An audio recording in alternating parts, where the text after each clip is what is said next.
and then we'll open it up for questions. So you guys have your questions ready, and come on up to the mic, and we will take them. So looking for a real interactive session after we do the fireside chat. So please, please give a warm welcome to Mr. John Trudeau.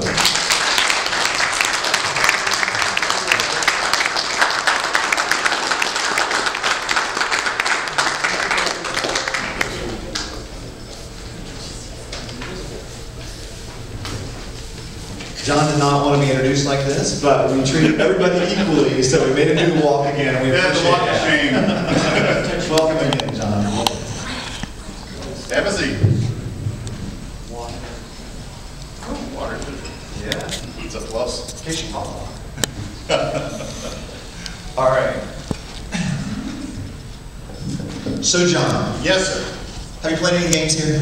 Yes, sir. You having fun? Oh, yeah.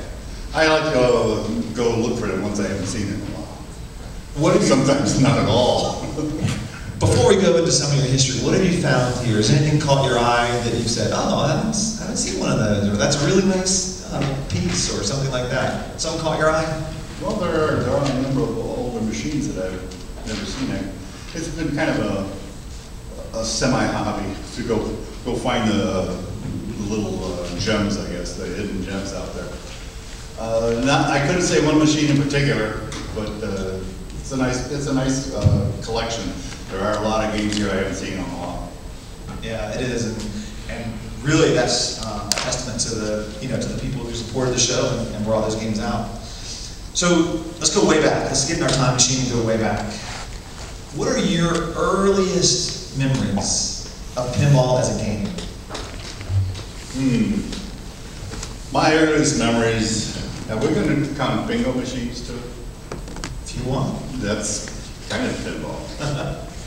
Back in high school, we used to have bingo machines at the bowling alley, at the restaurants here and there, and they really weren't supposed to pay off, but they all did. So for our little dimes, we used to play, and every once in a while we get lucky and collect a few dollars. So that was my first interest in pinball, I guess. But that's a larger ball. It's a different play field. There's no flippers. There's just a bunch of numbers and holes. And it's a nudging game.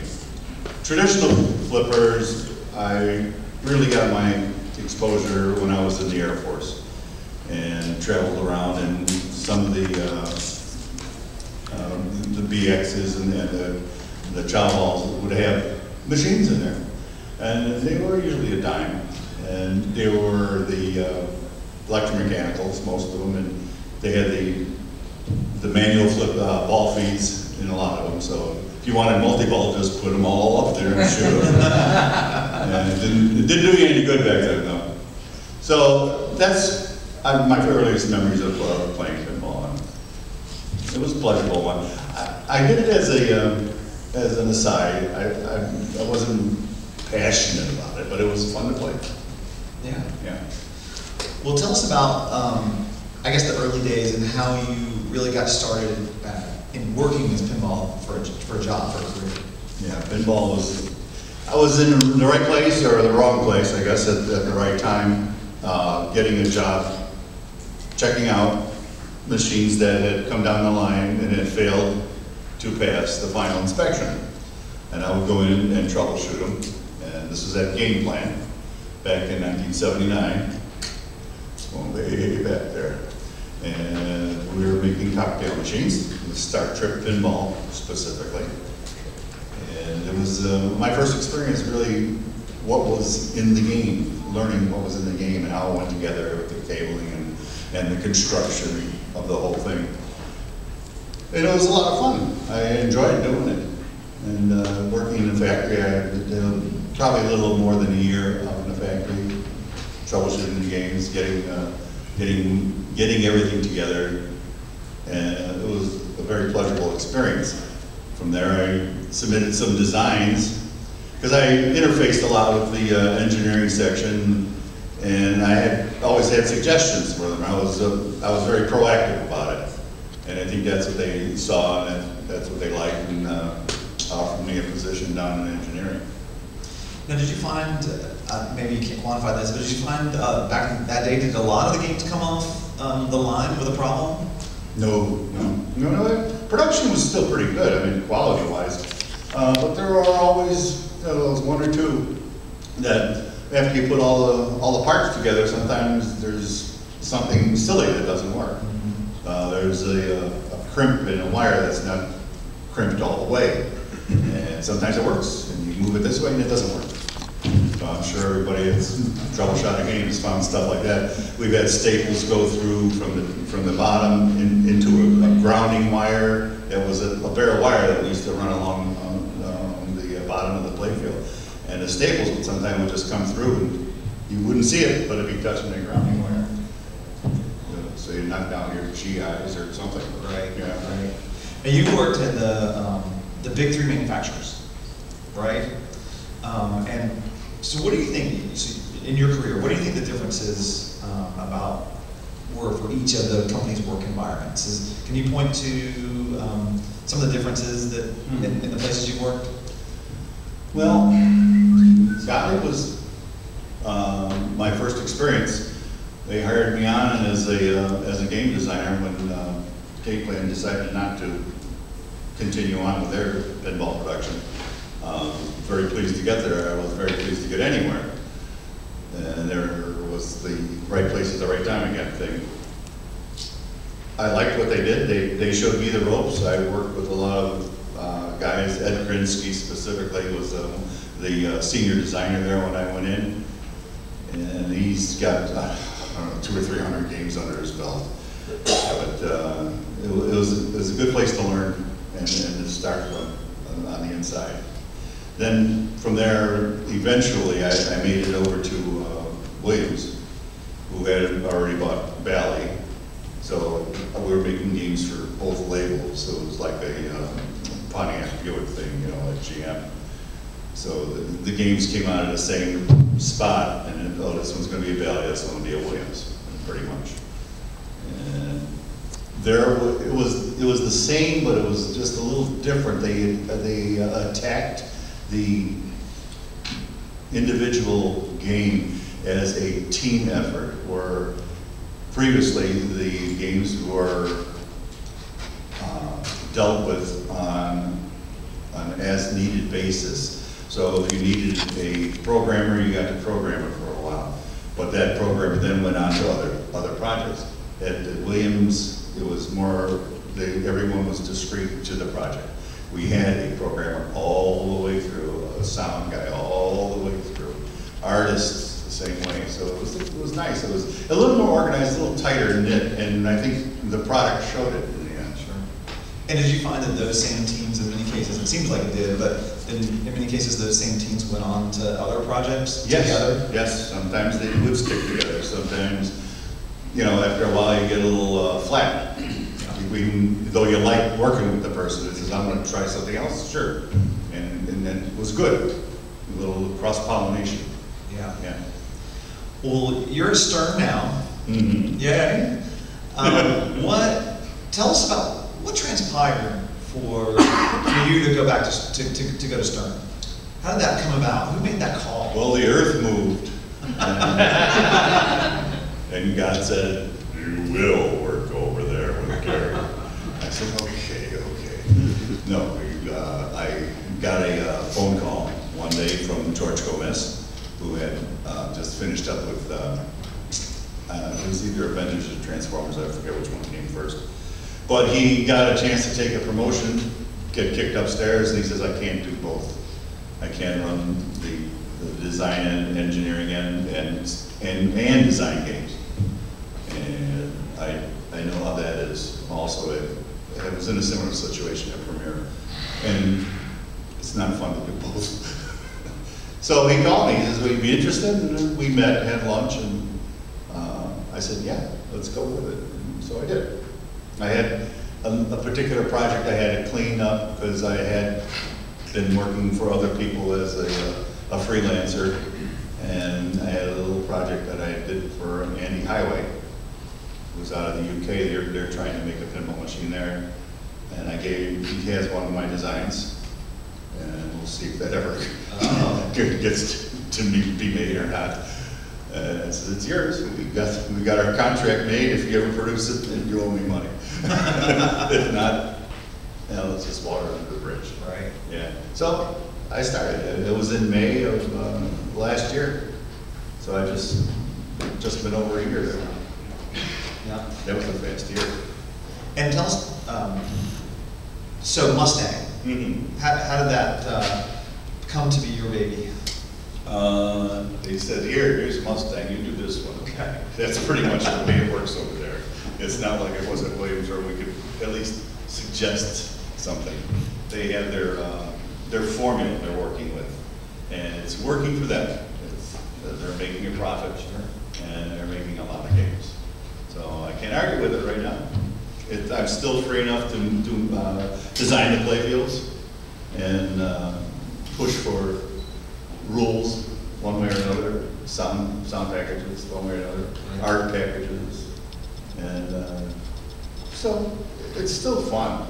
It's different, but it's fun. I finally got to play one last night, and it's a great game. It plays great. It's flashy and fast, and everything you expect from a new game. But one thing that struck me was the diagonal lanes. Is that the first game? I don't know this. Is that the first game that's had sort of the diagonal lanes like that? I don't know. Yeah. No, I've seen them all one way diagonal. Yeah. But I don't know if I've ever seen them split like that. Yeah. It wasn't a conscious effort to do it. It's just that that's the way I could fit the four bumpers up there. I see. So the one, a necessity then. the one that's design. You design around what you want to fit in there. And so let's do four. So, so it started your kind of hand in projects, but we're going to go back. We're going to jump around here a little bit. But in general, in your career, have you been able to pick from a large pool of themes, or has it just been, there's one, two, or three, or I mean, is there a catalog somewhere you just pull out a drawer and I want to do this? It's been a mix. It's been both. Sometimes you're going to get an assignment, and other times, once you've been picked on for the assignment, then they leave you alone for a little while and pick on somebody else. But everything, the catalog was pretty much whatever you want. Bring it up, make a presentation for it, make a good argument for it. And I got Judge Dredd that way, I got the Creature that way. And I was almost given the Flintstones, but I said I'll take it because I was happy to get that one. Right. Yeah. And Congo was the here. You do this one. Yeah. Yeah. This movie's not going to be very good. Here, John, do it. Yeah. Well, that's how the Trudeau Pinball turned out to be produced too. Everybody was like, we have a deal with Columbia Pictures because Columbia actually did own Gottlieb Pinball at that time. And they decided to make they wanted to really splash everything with this crawl. And they wanted to make a pinball machine too, so we got to do a crawl pinball. Fortunately, they only made 10 of them. So. Now, did you have trouble? So, Creature was an unusual theme based on an old movie, and I can imagine you going to your manager and going, "Hey, there's this great old Universal picture. Let's make a machine out of it." I'm sure people are going to buy lots, guys. I couldn't go in there and tell them I wanted to do a game out of just with an old black and white 3D movie. Although I did make a case for it, saying that it had explored unexplored venues, underwater photography, filming, especially in 3D, it had never been done before. So that movie did create a lot of firsts. But I also wanted to let them know that the tie-in wasn't necessarily the movie itself. It was the situation that the movie was going to be presented in, which was the driving. And that would have been a whole lot of fun, I thought. And they seemed to agree. We went forward with it and developed the package, and it came out really good. It really did. Very popular game, and it's just fun and lighthearted and beautiful. That was the whole thing. Yeah. Got to be fun. It's got to be funny. Got to have humor in it. How about the music for that? How was that selected? I picked a date that movie wanted, or the game had to be built in. Now, the movie was made in 1953, but all the good music was around 1960. So I said, well, let's make this a revival showing of The Creature from the Black Lagoon. And I set the thing in about 1959. And I think all the music is either 59 or before in there. I'm pretty sure it is. And that's what drove the music. And I was pretty much free to go find whatever I wanted in early rock and roll. And basically, with the exception of a couple of tunes that were just way too expensive, we got what we wanted. And it was something nobody had done yet. I knew we had a pretty good success chance when we brought the game down out of engineering and put it in our test area, which is called, at the bottom of the stairs, because that's where the videos and the pins went, when people would just come in at lunchtime in their breaks and just play the hell out of it. When the girls started dancing to the music, while somebody else was playing the game, I said, hey, I think we got a good one here. And that was it, yeah. Yeah, that's a great indicator. Yeah, it was a good indicator. So let's talk about hologram a little bit. Mm-hmm. Tell us how that was made. And was that the most expensive, I guess, line item on the bill of materials? Yes, it was. It was not a cheapie. For some reason, $30,000 comes to mind as far as the development time on that, the development cost on that. I'm not sure if that's correct or not, but it sounds about right. Polaroid was the major producer of holograms at that time, and they were in Massachusetts, I believe, so we had to do this long distance. They were very receptive to do it. So we had to get a model. We learned all about making holograms. The models are all life size. Whatever hologram you see, that's the size of the original. You can't expand them or contract them. But the hologram model was about maybe 18 inches, 16 inches high. And we had to make it in all shades of gray, because the natural color of the hologram is green. And so I said, perfect, I'm working on a green guy right now. So that worked out nicely. And the hologram just came to pass, it was good. We never had an idea that they would fade, and a lot of them didn't. So maybe it was just the production, maybe it was the environment they were in, I don't know. Right. Yeah. Well, as you know, they're hard to find because so many of them have faded a bit. Yeah. But some enterprising pin enthusiasts have come up with a pretty nifty mod by putting an LCD screen underneath there. I've seen it once, it's great. Okay. I really like it. I really, really like it, it looks great. Fantastic. And so what is your opinion for mods in general? Are you? Oh, I love them. Yeah. Oh, that makes it like tricking out your car.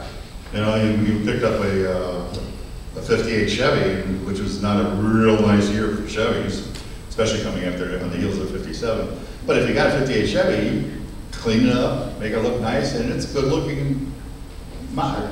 Sure. Mod rod. Yeah. So I'm good for doing the pinballs the same way. Awesome. Why not? You own it, do what you want with it. All right, let's move to one of my favorite games. In fact, my favorite game, the Bride of Pinball. So you worked with Python on the artwork for that, and On the layout too. And the layout. Mm-hmm. Okay. So geek culture is, I mean, it's pretty cool in geek culture to use the theme of sexy robots. That's great. However, how did the folks at Williams who saw some of the suggestive themes in that? They knew Python. Yeah. Python's middle name was Sex. he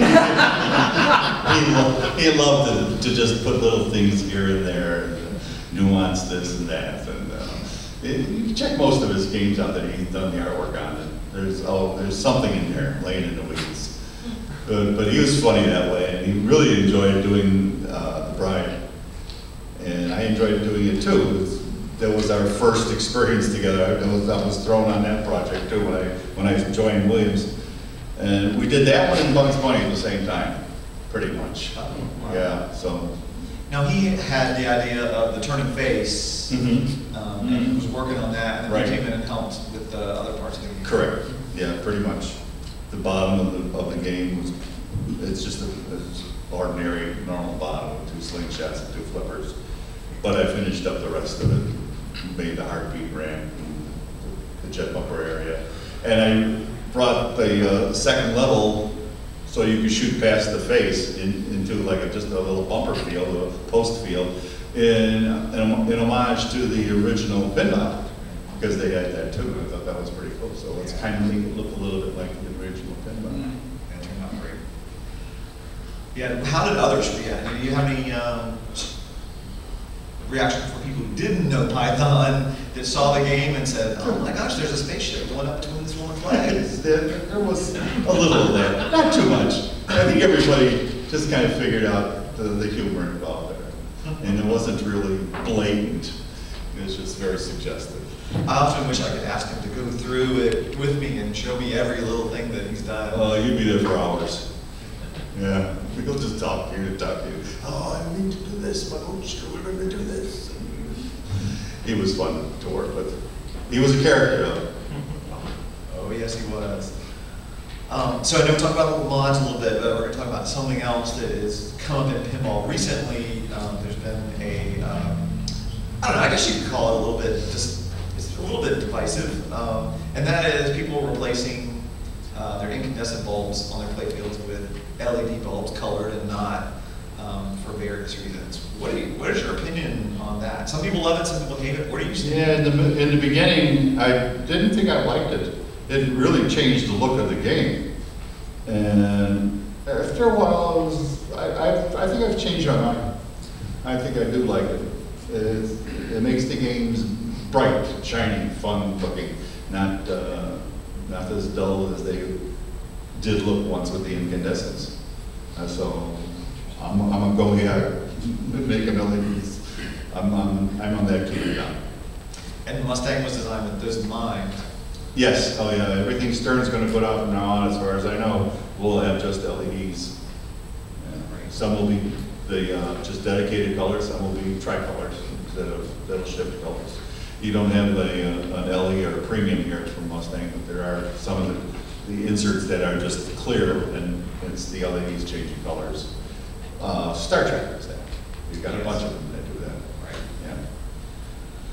But the tricolor LED is the cost of 3 lamps, so they're not cheap. So to see those, we're giving up something else to get those in. But some of them are worth it. Yeah, I mean, it's all for the light show. So while we're still on Mustang, were there any features that you weren't able to get in that you wanted to put in? Of course. What would those be? The sneaking shot at the top was originally a hole that went to a subway. And the subway went to where the vertical upkicker is now. It just fed that. So and I didn't want to get rid of that skill shot, so I just made it a rollover in there and saved the money from the subway and everything else, right?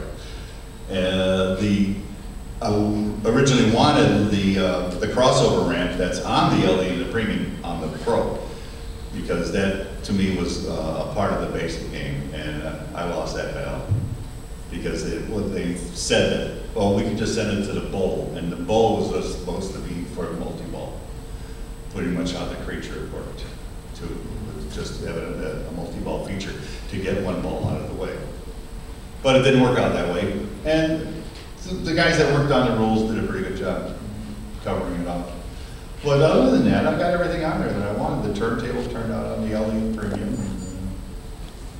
Yeah, no, that was it. Just the subway, I think, didn't make it.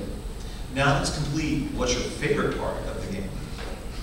Boy, I like the double ramps. I like that. That just works so clean. I do like shooting the big orbit shot too. It screams around there. It's really fast. Those are my favorite shots. Right. I think. All right, well, I got a couple more questions, and then we're going to open it up to the audience. So you guys have your questions ready. You can come right up here to this floor standing mic. While people are doing that, tell us what you think about the resurgence that pinball is going through right now.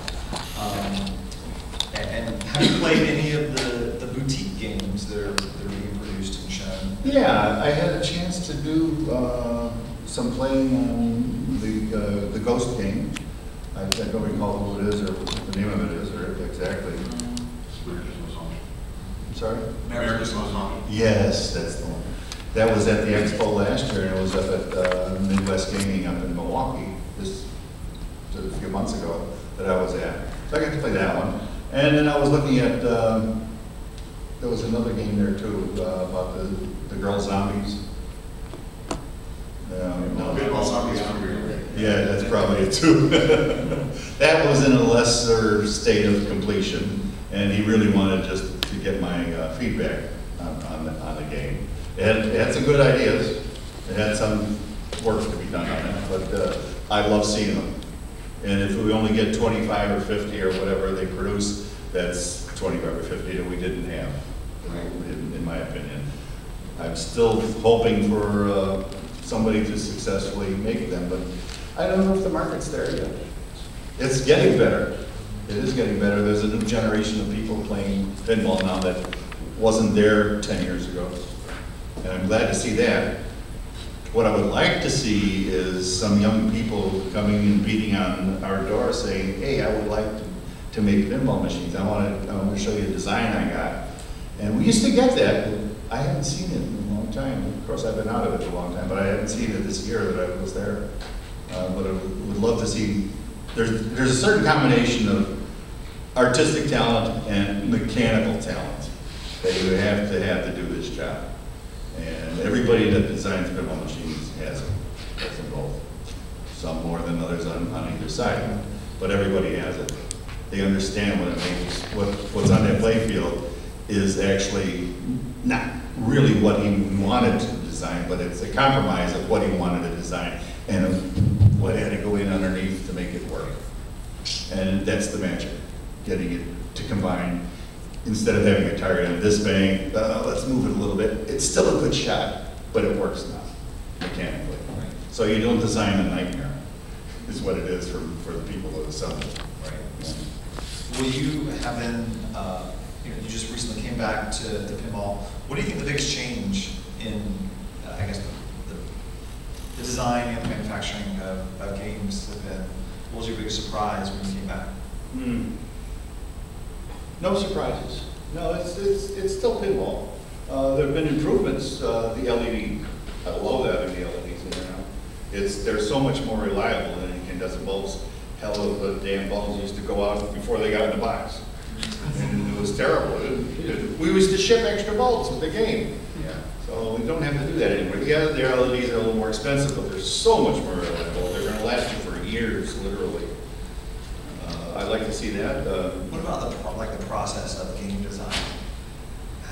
Has that? Well, my game design has changed totally. I've been able to educate myself in a 3D software package, SolidWorks, and that's where I develop my games, which is really nice because I'm able to put a mechanism in the game and then rotate it in different ways and see if there's any interference from other things, see the thing work in its up position, its down position, or whatever it happens to be. So SolidWorks is a big improvement for me. Yeah. So the Mustang's done in 3D. Forbidden Planet is my little segue into keeping myself in pinball when I wasn't in pinball. That was all done in 3D. Caddyshack, the design I made for ICE, was done in 3D. And all the